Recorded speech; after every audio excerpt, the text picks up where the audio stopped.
मैं आपका बहुत बहुत धन्यवाद करता हूं कि आपने मुझे स्थगन प्रस्ताव पर बोलने का अवसर दिया। मैं निश्चित रूप से कहना चाहूँगा कि वर्तमान कांग्रेस सरकार 3 साल का शासन पूरा कर रही है और दूसरी तरफ हम लोग आज़ादी का 75वां अमृत महोत्सव मनाने जा रहे हैं।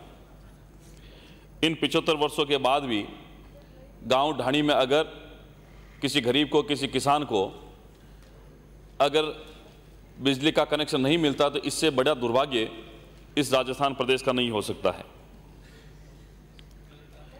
वर्चस्व की लड़ाई से शुरू हुआ राजस्थान की सरकार का ये अंतर्कलह आज इस किसानों पर बिजली की अघोषित कटौती के माध्यम से एक दंश बनकर, एक जहर बनकर आम जनता पर, किसानों पर कहर बरसा रहा है। मैं माननीय सभापति महोदय या इस राजस्थान सरकार के ऊर्जा मंत्री जी बैठे हैं, मैं उनका ध्यान, अब चूंकि राजस्थान प्रदेश की एक कॉमन समस्या उसके बारे में मेरे पूर्व के आदरणीय नेता प्रतिपक्ष और उपनेता प्रतिपक्ष से सारी बात बता दी, लेकिन मैं फोकस करूंगा मेरे जेतान विधानसभा क्षेत्र के ऊपर। मेरा जो जेतान विधानसभा क्षेत्र है वो लगभग 120 किलोमीटर के चौड़ाई में फैला हुआ है। एक तरफ जेतान पंचायत समिति, दूसरी तरफ रायपुर पंचायत समिति, एक तरफ मैदानी क्षेत्र, दूसरी तरफ मगरा इलाका, और लगभग 68 पंचायतों का बहुत बड़ा भूभाग जो है मेरी जेतान विधानसभा का है।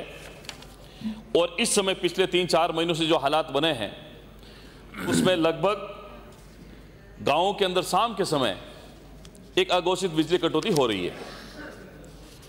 और जब दिन में किसान खेत में काम करके घर आता है, माताएं बहनें बेचारी घर आती है, लेकिन उसके बाद में जब खाना बनाने का समय होता है उस समय लाइट कट जाती है। रात को 10 बजे, 11 बजे, 12 बजे तक वो लाइट पहुंचती नहीं है।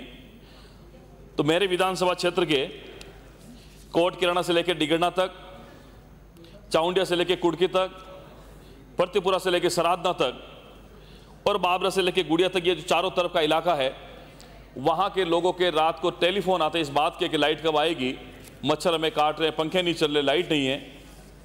और जब अधिकारी को टेलीफोन करते हैं, अधिकारी फ़ोन नहीं उठाते, और अगर गलती से कोई अधिकारी फ़ोन उठाता है उसका यही जवाब मिलता है कि आगे से लाइट कटी हुई है। हम ऊपर के अधिकारी से बात करते तो वो कहता है कि नहीं, जयपुर से लाइट कटी हुई है। और जब पूरा प्रयास करते हैं इस बात का कि आखिर में परेशानी किस बात की है, लाइट की कटौती किस लिए हो रही है, तो वो बताते हैं कि राजस्थान सरकार के पास में कोयला नहीं है, कोयले की कमी के कारण राजस्थान सरकार बिजली बना नहीं पा रही है, कोयले की सप्लाई नहीं हो पा रही है, और इस बिजली की पर्याप्त उपलब्धता जनता को देने के लिए शटडाउन के माध्यम से बिजली की अघोषित कटौती की जा रही है। पूरे विधानसभा क्षेत्र में एक ही टाइम पे 4-4, 5-5 घंटे शाम को बिजली की अघोषित कटौती हो रही है। हमने कई बार अधिकारियों को कहा, लेकिन आज दिन तक उन्होंने किसी ना तो हमें ना किसी जनता को संतोषप्रद जवाब दिया। और मान्यवर, आपकी सरकार बनने के बाद में आपने अपने घोषणा पत्र में कहा था कि लाइट के बिल, उसकी जो रेट हम लोग नहीं बढ़ाएंगे। लेकिन मैं माननीय मंत्री महोदय, माननीय सरकार का मैं आग्रह करना चाहूंगा और एक चुनौती मैं आपको देता हूं। अगर राजस्थान सरकार जिस सुशासन के दावे के ऊपर अगर आज 3 साल पूरा कर रही है, 1 घंटे का कैंप मेरे जेतान विधानसभा क्षेत्र में इस बात का लगाए कि माननीय बीडी कल्ला जी वहां आएंगे, बिजली की परेशानी, बिजली के किसानों की वो साथ में संवाद करेंगे। अगर 1 घंटा आप लोग मीटिंग कर लोगे वहां, तो मैं आपको समझ जाऊंगा कि राजस्थान सरकार सुशासन के रास्ते पर चल रही है। इतना आक्रोश जनता के अंदर है, इतना गुस्सा जनता का आपके राजस्थान सरकार के प्रति है। इस बार दुर्भाग्य से राजस्थान में बारिश नहीं है, पश्चिमी राजस्थान वैसे भी बरसात कम है, लोगों के पास में पीने का पानी नहीं है, थोड़ी बहुत जो खेती थी बिना बारिश के चौपट हो गई। उसके बाद में आपके बिजली का जो बिल है वो 5 गुना तक बढ़ा हुआ आ रहा है। मैं पेश करूंगा आपको, जिस व्यक्ति के घर में बेचारे एक बल्ब, एक पंखा जलता है, जिसका 300, 400, 500 रुपए का बिल आता था, आज उसका लगभग 10 गुना बिजली का बढ़ा हुआ बिल आ रहा है और वो खून के आंसू रो रहा है। सुनने वाला कोई नहीं है, अधिकारी को बोलते, अधिकारी हाथ जड़ते हैं। और मैं इससे बड़ी बात आपको क्या कहूं, अभी पिछले 10 तारीख को आपके ही विभाग का एक्शन जो मेरी जेतान विधानसभा में मुख्यालय पर लगा हुआ था, पिछले 3 साल से एक ही स्थान पर लगा हुआ था। मैंने आपसे 2 साल पहले निवेदन किया था इस भ्रष्ट अधिकारी को यहां से हटा दे, और अभी 10 तारीख को एसडीडी के हाथों 25,000 की रिश्वत लेते हुए रंगे हाथों टेप हुआ है। मैंने कहा था इसको हटा दो। उसके कार्यस्थान में आपको बताऊंगा उसने सारे एएन जेएन को वहां से हटा दिया, सारे लाइनमैन को वहां से हटा दिया, छोटे छोटे कर्मचारियों को हटा दिया, सिर्फ इसलिए कि वो पैसे मांगता था और वो गरीब बेचारा जो वो ईमानदार जो अफसर था वो पैसे नहीं देता था। किसी का चूरू ट्रांसफर करवा दिया, किसी का पाली जिले से बाहर ट्रांसफर करवा दिया, और कुछ लोगों ने ज्वाइन नहीं की। उन्होंने कहा था कि नहीं हम ईमानदार हैं, हम कहां से पैसे लेके देवें, और आखिर में 40,000 का कनेक्शन था और 25,000 की सूद मांगने पर रंगे हाथों गिरफ्तार हुआ, अभी भी जेल के अंदर है। ये कारस्तानी अगर कोई कर रहा है तो आपका ऊर्जा विभाग कर रहा है। मैंने पहले भी आपसे कहा था कि इसे भ्रष्ट अधिकारियों को अपना नहीं दे, इससे हमारा तो नुकसान हो ही रहा है, लेकिन सबसे ज्यादा नुकसान राजस्थान सरकार का हो रहा है। आपके राजस्थान सरकार के ताबूत में आखिरी कील ठोकने का काम अगर वो कर रहे हैं, आपके भ्रष्ट अधिकारी कर रहे हैं। और किसान बेचारे राजनीतिक दुर्भावनावश आपके अधिकारी लगे हुए हैं, आपके राजनेताओं के कहने पर विशार भरी जा रही है। आपको मालूम है, कभी आप पता करना, जैतान विधानसभा क्षेत्र में जितनी भी विशार भरी गई है 90% भारतीय जनता पार्टी के कार्यकर्ताओं की भरी गई है, और इसका जवाब इस जैतान क्षेत्र की जनता ने दिया है। दोनों पंचायत समितियों में प्रधान में जैतान कांग्रेस मुक्त हो गया है, नगर पालिका में कांग्रेस मुक्त हो गया है, और आने वाले समय में इस राजस्थान में भी कांग्रेस यहां से मुक्त हो जाएगी। यह मैं आपको कहना चाह रहा हूं। ये सिर्फ मेरे लिए नहीं कह रहा हूं, मैं सक्षम हूं, मुझे राजस्थान सरकार से पैसे मिलते हैं, मुझे भत्ता मिलता, मैं उस बिल तो भर दूंगा, लेकिन उस गांव के अंतिम छोर पर बैठा व्यक्ति ये बिल नहीं भर पाएगा।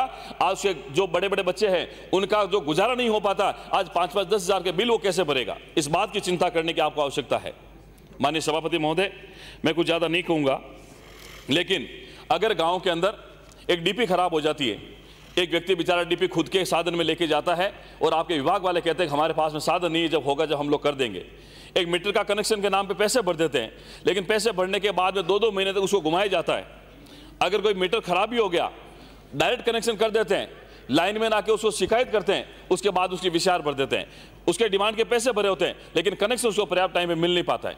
केबल कभी बोलते है नहीं, मेरे विधायक कोटे से मैंने रास गांव के अंदर 6.5 लाख रुपए दे, गांव के अंदर लाइट का कनेक्शन हो, रोड लाइट का।